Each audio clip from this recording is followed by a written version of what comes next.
नमस्कार. देशोन्नतीमध्ये मी ऐश्वर्या शिंदे आपलं स्वागत करते. बघूया प्रदेशच्या आजच्या टॉप 10 बातम्या. गुरुवारी ईडीने दिल्लीचे मुख्यमंत्री अरविंद केजरीवाल यांना मद्य घोटाळा प्रकरणी अटक केली. यावर आता राजकीय वर्तुळातून जोरदार प्रक्रिया येत आहेत. आज सामाजिक कार्यकर्ते अण्णा हजारे यांनी ही प्रतिक्रिया दिली आहे. केजरीवाल यांनी माझे ऐकले नाही याचे मला वाईट वाटते असं अण्णा हजारे म्हणाले आहे. केजरीवाल आणि मनीष सिसोदिया हजारेंसोबत होते तेव्हा हजारेंनी म्हटले होते की त्यांनी नेहमी देशाच्या हितासाठी काम केले पाहिजे, पण त्यांनी हे लक्षात ठेवले नाही असंही अण्णा हजारे म्हणाले आहेत.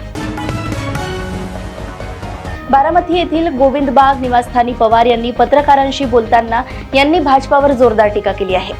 पवार म्हणाले, राज्याच्या प्रमुखाला अटक करण्यापर्यंत भाजप गेले आहे. सध्या चिंतेची अवस्था निर्माण झाली आहे. विरोधी आवाज दाबण्यासाठी सरकार अलीकडे ईडी, सीबीआय, आयकर सारख्या एजन्सीचा गैरवापर मोठ्या प्रमाणात करत आहे.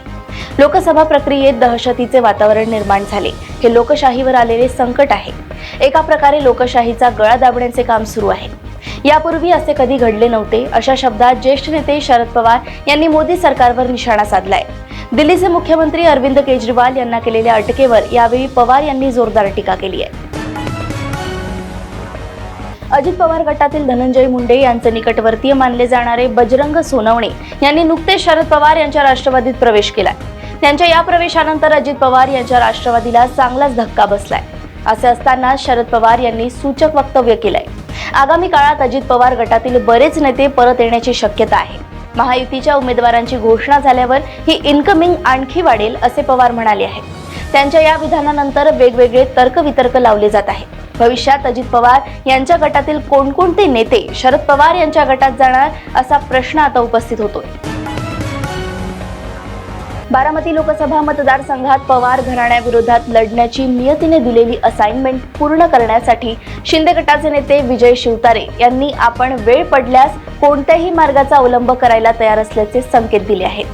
विजय शिवतारे यांनी शुक्रवारी पुण्यात एक वक्तव्य केलंय, ज्यात त्यांनी आपण वेळ पडल्यास बारामतीमध्ये भाजपच्या कमळ चिन्हावरही लढू असे सांगत आपला दुसरा पत्ता टाकलाय. विजय शिवतारे यांचे हे वक्तव्य म्हणजे नव्या राजकीय समीकरणाची नांदी तर नाही ना, अशी शंका आता उपस्थित झाली आहे. लोकसभा निवडणुकीची रणधुमाळी सुरू झाली असून सत्ताधारी आणि विरोधकांमध्ये आरोप प्रत्यारोपांच्या फैरी सुरू आहे. ठाकरे गटाचे खासदार संजय राऊत यांनी पंतप्रधान मोदींची तुलना थेट औरंगजेबाशी केली. यावरून सत्ताधारी पक्षाने संजय राऊत यांना चांगलेच धारेवर धरले आहे. आता मुंबई भाजपा सचिव विवेकानंद गुप्ता यांनी संजय राऊतांविरोधात तक्रार दाखल केली आहे. पंतप्रधान नरेंद्र मोदी यांच्याबाबत अवमानकारक वक्तव्य केल्याबद्दल गुन्हा दाखल करण्याची मागणी त्यांनी केली आहे. राऊत यांनी एका मोठ्या समाजाच्या धार्मिक भावना दुखावल्याचा आरोप गुप्ता यांनी केलाय. तसेच संजय राऊत हे समाजात जातीय तेढ निर्माण करू पाहत असल्याबद्दल त्यांच्यावर कायदेशीर कारवाई करावी अशी तक्रार त्यांनी निवडणूक आयोग आणि भोईवाडा पोलीस ठाण्यात दाखल केली आहे. बीड जिल्ह्यात माझ्या विरोधात 10-15 गुन्हे दाखल करायचे आणि मला तडीपार करायचं असा डाव गृहमंत्र्यांनी आखला असल्याचा गंभीर आरोप मनोज जरांगे पाटील यांनी केलाय. बीडच्या चराटा येथे अखंड हरिनाम सप्ताह प्रसंगी त्यांनी भेट दिली. यावेळी माध्यमांशी संवाद साधत असताना त्यांनी हा आरोप केलाय. गृहमंत्र्यांनी माझ्याबद्दल एवढा द्वेष बाळगण्याचे कारण नाही. मला तर रात्री अशी माहिती मिळाली की मला वेगवेगळ्या गुन्ह्यात अडकवून तडीपार करण्याचा त्यांचा डाव आहे असंही जरांगे म्हणाले आहेत. लोकसभा निवडणुकीच्या पार्श्वभूमीवर राष्ट्रवादी काँग्रेस शरदचंद्र पवार पक्षाचे आमदार रोहित पवार यांनी राज्य सरकारवर घोटाळ्याचे आरोप केले आहेत. आदिवासी मुलांसाठी असलेल्या आश्रमशाळेत दुधामध्ये कोट्यवधीचा घोटाळा झाल्याचा आरोप केलाय. आमदार पवार यांनी हे आरोप पत्रकार परिषद घेऊन केले आहेत. एका अज्ञात व्यक्तीने माझ्या ऑफिसमध्ये या घोटाळ्याबाबत कागदपत्रे आणून ठेवल्याचे रोहित पवार यांनी म्हटलंय. मुंबईत काँग्रेस नेते नितीन कोडवते आणि त्यांच्या पत्नी चंदा कोडवते यांनी पक्षाला रामराम करत भाजपामध्ये प्रवेश केलाय. भाजपा प्रदेशाध्यक्ष चंद्रशेखर बावनकुळे यांच्या प्रमुख उपस्थितीत हा पक्ष प्रवेश पार पडलाय. यावेळी बोलताना बावनकुळेंनी उद्धव ठाकरेंवर टीका केली. उद्धव ठाकरे हे पंतप्रधान नरेंद्र मोदी यांचा औरंगजेब म्हणून उल्लेख करतात. महाराष्ट्र आणि देशातील जनता ही गोष्ट खपवून घेणार नाही. उद्धव ठाकरे यांनी राज ठाकरे यांना दूर केले. सख्या भावासारख्या देवेंद्र फडणवीसांच्या पाठीत खंजीर खुपसण्याचे काम केले. त्यामुळे उद्धव ठाकरे यांचीच वृत्ती औरंगजेबासारखी आहे या शब्दात भाजपा प्रदेशाध्यक्ष चंद्रशेखर बावनकुळे यांनी उद्धव ठाकरे यांच्यावर पलटवार केलाय.